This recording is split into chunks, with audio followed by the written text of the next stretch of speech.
For today's discussion, we will learn about language universals and its importance, semantic universals, and the use of the set of universal principles in pronoun systems. These are the objectives for today's discussion. First, to determine what is language universals, typology and semantic universals and its importance. Second, to explain the universal rules or principles that govern at all levels of language structure. And lastly, to infer the salient characteristics of all universals based on its most common patterns. The world's languages are diverse in nature. The various languages of the world are structured according to many different patterns. Underlying the great diversity of the world's languages, universal principles are at play at all levels of language structure, in phonology, morphology, syntax, and semantics. But in spite of the diversity of language, the world's languages still have a lot in common or share some or similar characteristics, as there are basic principles that govern the structure of all languages. For example, in French, Italian, and English languages, they follow the basic structure of the clause or the simple sentence that is SVO pattern, in which S stands for the subject, V stands for the verb, and O stands for the direct object. So the subject comes before the verb and the verb comes before the direct object. And these are the examples. In French, we have the sentence, Husband fait a manager la place. That is, in English translation, Husband redesigned the square. So husband becomes the subject, redesigned becomes the verb, and the square becomes the object. So husband redesigned what? So it answers the question what, that is the square. In Italian sentence, we have Keplero modificò la teoria di Copernico, in which in English translation it becomes Kepler modified Copernicus's theory. So Kepler now is the subject, modified is the verb, and Kepler modified what? The Copernicus's theory, which is the direct object. On the other hand, in Japanese and Persian languages, both the subject and the direct object occur before the verb, in which they follow the SOV pattern. S stands for the subject, O stands for the object, and V stands for the verb. For example, in the Japanese sentence, Sunohibiga inoo korisita. That means that snake the dog killed. Snake is the subject, the dog is the object, and killed is the verb. So if we try to transform the sentence into SVO pattern, it becomes that snake killed the dog. Another example is in Persian sentence, we have Ali Kitabara Mibared.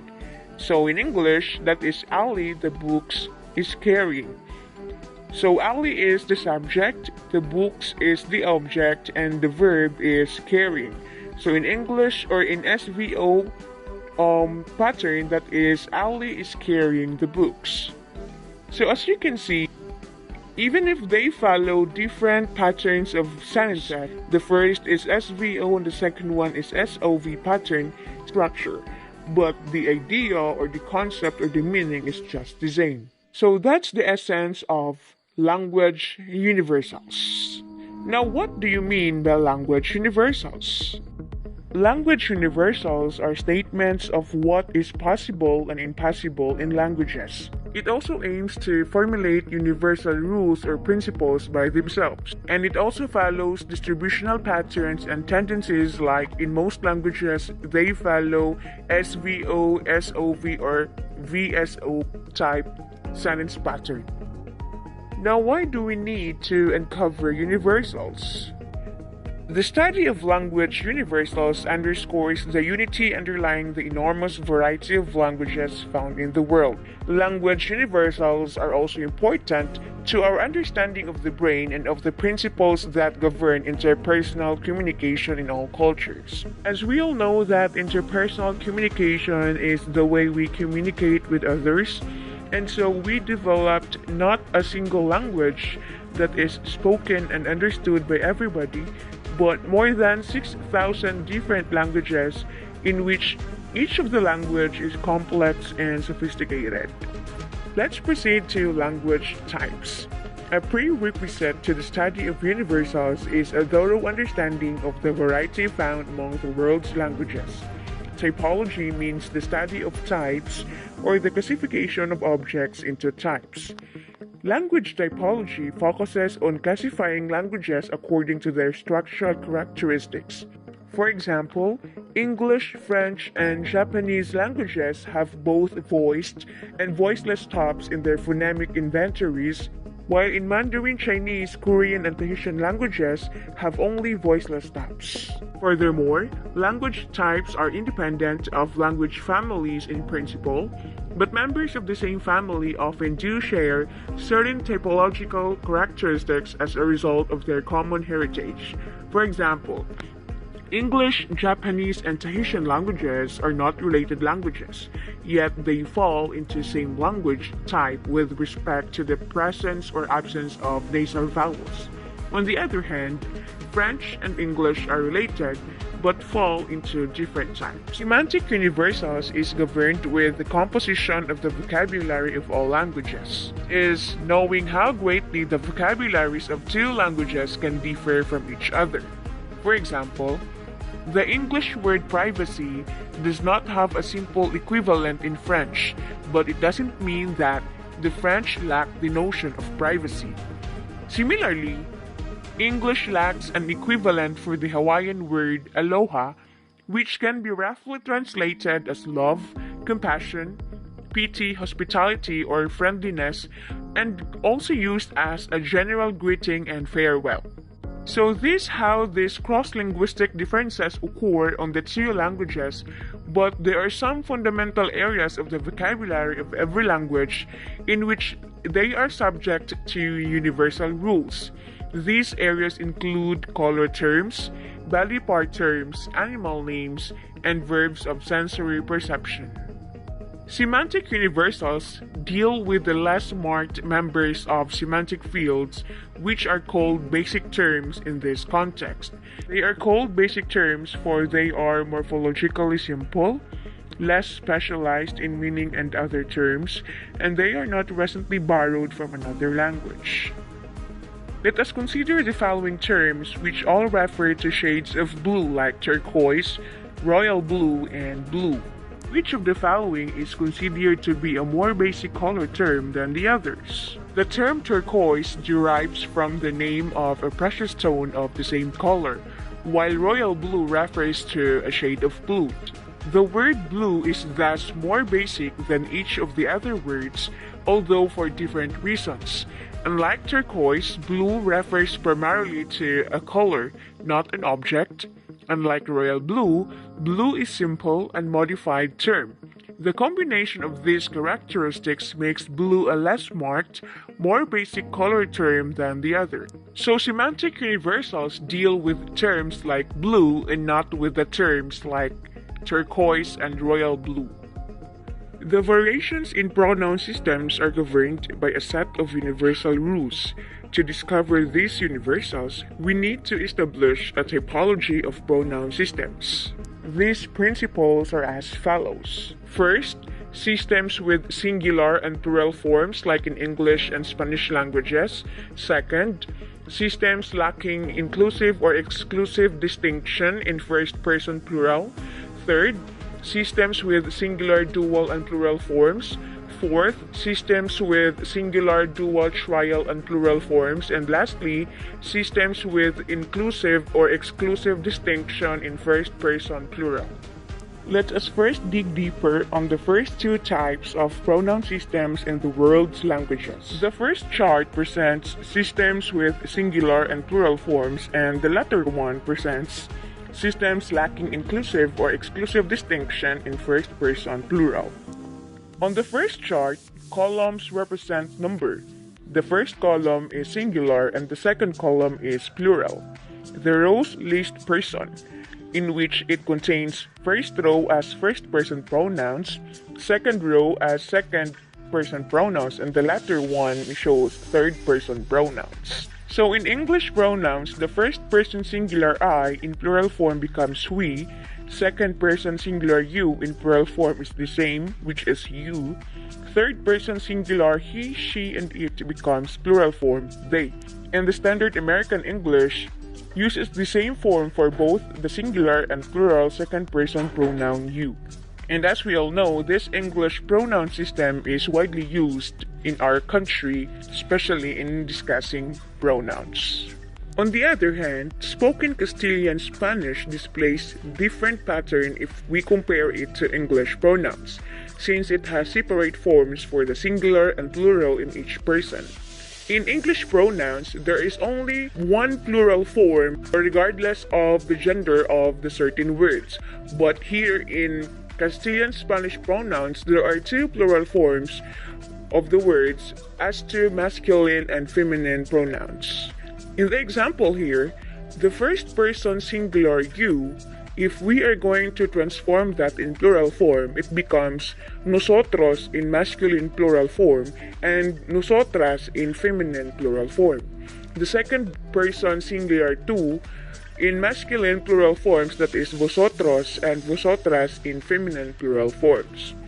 While the third person singular ella becomes ellos in masculine plural form and ellas in feminine plural form. The third type of pronoun system in the world's languages is systems with singular, dual, and plural forms like in Sanskrit pronouns. Speakers of ancient Sanskrit made a distinction between two people and more than two people. The form of two people is called the dual, meaning two, and the form for more than two is called plural. In the chart, singular first person aham in dual form becomes avam and in plural form becomes vayam. Second person singular vam in dual form, that is ovam, and in plural form, that is yayam. However, as you can see in the chart, there are three words that represent third person singular, which are sas, tat, and sa. Sas represents third person masculine, tat as feminine, and sa as neuter. So the dual form of masculine sas is tau, its plural form is te, while the singular form tat, its dual form is te, and the plural form is tani. On the other hand, singular sa in dual form is te and in plural form is tas. So there is what we call distinction in terms of gender on the third person singular pronouns sas, tat, and sa. The fourth pronoun system is systems with singular, dual, trial, and plural forms, like in Fijian pronouns. Fijian language has one of the largest pronoun systems of any language. It has a singular form for each pronoun, a dual form for two people, a separate trial form that refers to about three people, and a plural form that refers to more than three people. In addition, in the first person dual, trial, and plural, Fijian, like Tok Pisin, which we will discuss later on, has also separate inclusive and exclusive forms. In Fijian pronouns, the first person exclusive singular au in dual is kirau, in trial becomes k2, and in plural form it's keimami. Please bear with me with the pronunciation of the words because I'm not sure of it. While in first person inclusive singular au becomes kidaru, trial form is kidatu, and in plural form it's keda.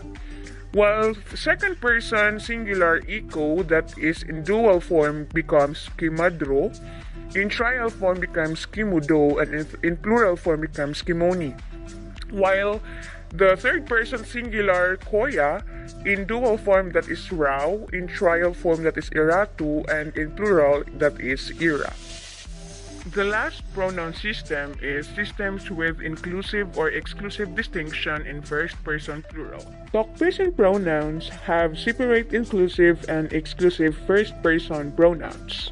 When you say first person exclusive pronoun, it is a single pronoun refers simultaneously to the speaker and the addressee and sometimes other people. While first person exclusive pronouns are separate pronouns to refer to the speaker along with other people but excluding the addressee. In other words, first-person inclusive pronoun involves the speaker and the addressee, while the first-person exclusive pronoun, it only refers to the speaker and does not include with the addressee. For example, the first-person exclusive singular me, which is in English that is me with spelling M and E, in plural form becomes me pela, meaning fellow.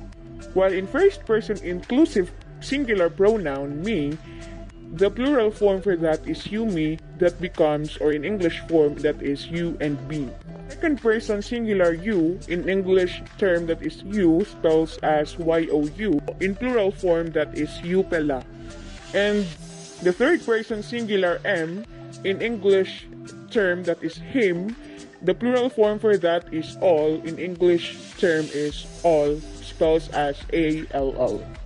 Therefore, all the world's languages have distinct first and second person pronouns, and most languages have third person pronouns, inclusive first person pronouns, and exclusive first person pronouns. As a summary, these are some of the universal rules that occur as we discussed the 5 pronoun systems a while ago. First, all languages have at least first person and second person pronouns. Second, if a language has singular and dual forms, then it will also have plural forms.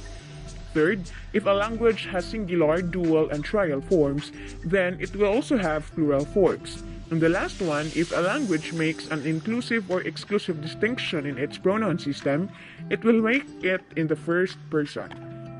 In contrast, these are some types of pronoun systems that do not occur in the universal principle. First, systems lacking first person and second person pronouns. Second, systems with singular and dual forms but no plural forms. Third, systems with singular, dual, and trial forms but no plural forms. And lastly, systems that make an inclusive or exclusive distinction but not in the first person, just like it's somehow illogical impossibility. Therefore, it is very important to know that semantic typologies and universals do not represent a measure of complexity in language or culture. We can infer from these differences that some categories are more salient in some cultures than in others.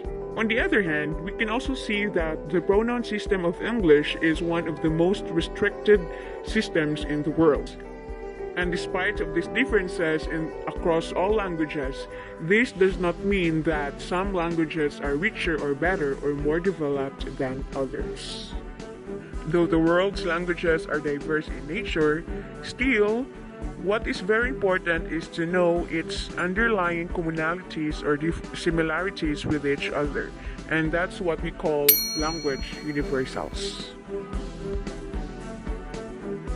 Thank you so much for listening, and please don't forget to like and subscribe to my YouTube channel. Thank you and God bless.